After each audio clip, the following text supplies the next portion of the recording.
ഒരു കളിയല്ലേ കഴിഞ്ഞിട്ടുള്ളൂ, കളി ഇനിയും ബാക്കി കിടക്കല്ലേ. ഞങ്ങൾ അങ്ങനെ തോറ്റ് പിന്മാറണമെന്നല്ല, വീണടുത്ത് നിന്ന് കുതിച്ച് കയറുന്നവരാണ് ഞങ്ങൾ. എന്താ പോർച്ചുഗലിൻ്റെ അവസ്ഥ? ഏഹ് ഒരുമാതിരി മന്ദഗതി കളിയും കളിച്ചിട്ട് CR7 ബോൾ കിട്ടണമില്ല, കിട്ടിയ ബോളാണെന്നുണ്ടെങ്കിൽ പുറത്ത് അടിക്കുകയും ചെയ്തു. ഇതിനേക്കാൾ നല്ല CR7 അവിടെ ഇരുത്തിയായിരുന്നു കുറച്ച് നേരം. ഫസ്റ്റ് കളി കൊണ്ട് അവിടെ ഇരിക്കാൻ മതിയായിരുന്നു, രണ്ടാമത്തെ കളിയിൽ ഇറക്കിയാൽ മതിയായിരുന്നു. എന്നാൽ പിന്നെ ആ ഒരു ഫ്രസ്ട്രേഷൻ ഉണ്ടായിരുന്നില്ല. ഇതിപ്പോൾ ഇറക്കും ചെയ്തു, എന്താ പറയണ്ടെന്ന് പറയണില്ല. ആ ഗോങ്കോണെന്നുണ്ടെങ്കിൽ എന്താ കളിച്ചിട്ടാ ഓരോ കളി ഇട്ടിട്ട് ഇവർക്ക് ഫ്രസ്ട്രേഷൻ കയറിയിട്ട് എന്താണ് പോർച്ചുഗലത്തെ ടീമത്തെ ചെക്കന്മാർ തല്ലുണ്ടാക്കാൻ പോവുക. ആ ആ CR7 ഉള്ളതുകൊണ്ടാണ് ആ ടീമിനെ എത്രത്തോളം ആൾക്കാർ സപ്പോർട്ട് ചെയ്യണത്. അപ്പോഴാണ് ഇവർ ഇങ്ങനത്തെ പരിപാടിക്കൊക്കെ നിൽക്കുന്നത്. എന്തായാലും ഞങ്ങൾ തിരിച്ചു വരും, അത് വേറെ കാര്യം.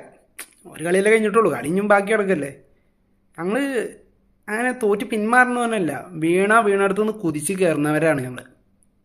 ഞങ്ങൾ തിരിച്ചു വരും, അത് വേറെ. കൊടുക്കാനുള്ള കടങ്ങളൊക്കെ ഞങ്ങൾ കൊടുത്തിട്ട് ഞങ്ങൾ മുന്നേറും. ഞങ്ങൾ ആ കപ്പും കൊണ്ടേ പോവും.